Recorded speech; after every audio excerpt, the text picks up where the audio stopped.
bilkarretaratze egin dituzte Novaltiako langileek Laudion, ia urtebete daramate greba mugagabean. Gaur Laudion Novaltia enpresako grebalariak bi konzentrazio egin ditugu, bi farmazia aurrean.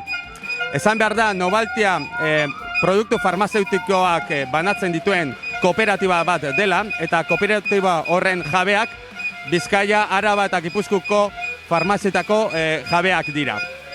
Zentzu horretan, grebalari hauek greba hasi zuten pasadan urteko uztailak 22an, eta hau aldarrikapena hasieratik berdina izan da. Kontratuk berriek pairatzen duten diskriminazioa eta eskala bikoitza soldatetan ekiditzea eta eliminatzea.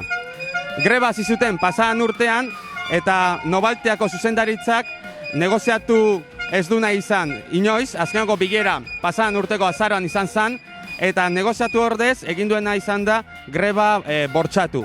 Grebalariak sustituituz, ETT-ko kontratuak eginez grebalariak ordezkatzeko ere, eta zentzu horretan zuzendaritzak nahi izan duena da greba zapustea.